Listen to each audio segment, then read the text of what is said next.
दोस्तों, आज अपन जानते हैं एक नई बात।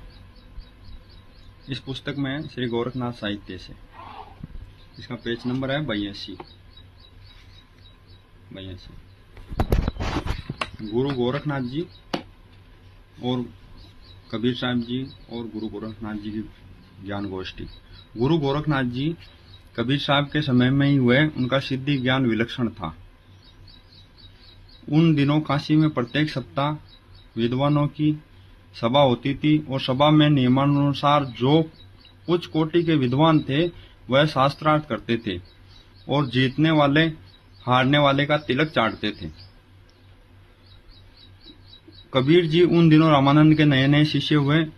उनकी अपार शक्ति का किसी को बोध नहीं था। कबीर साहब जी ने रामानंद जी से आग्रह किया कि वह अखाड़े की तरफ से गुरु गोरखनाथ जी से ज्ञान युद्ध चाहते हैं। आगे पेज।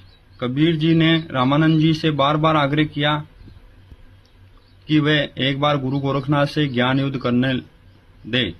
अंत में रामानंद जी ने उन्हें इजाजत दे दी और कबीर जी ने अपने मस्तक से लेकर नाभि तक एक लंबा तिलक लगाया और गुरु गोरखनाथ जी से शास्त्रार्थ करने पहुंचे। गुरु गोरखनाथ का तिलक देखकर चिढ़ गए।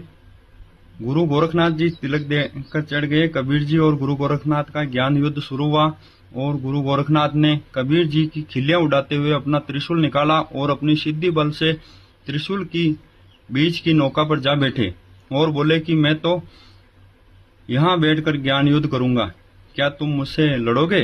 कबीर साहब मुस्कुराए और अपनी जेब से कपड़े बुनने वाली कच्चे सूत की गूंथली निकालकर उसका छोर पकड़कर गुल्ली आसमान की तरफ फेंक दी। गुल्ली आसमान में चली गई और कबीर साहब जी कच्चे सूत पर चढ़कर आसमान में पहुंच गए और बोले, गोरखनाथ, मैं तो यहाँ से ज्ञान युद्ध करूंगा। गुरु गोरखनाथ बेहद तिलमिला गए। फिर भी गुरु गोरखनाथ ने अपने अहम में टेढ़े मेढ़े सवाल किए और कबीर जी ने उनका जवाब देकर उसके छक्के छुड़ा दिए। गुरु गोरखनाथ ने विद्वानों की सभा में अपनी हार मान ली। भाई, गुरु गोरखनाथ जी कबीर साहब से हारे, ये मैं नहीं कहता, ये पुस्तक कह रही है। सत साहेब। और ये मंत्र क्या दिए फिर, ये आपको इन चक्रों के बता देंगे। मूल आधार चक्र, सूक्ष्म स्वादिष्टान चक्र, मणिपुर चक्र, इनमें कौन से देवता है इनका जिक्र मैंने पहले कर चुका हूं मैं। सत साहेब।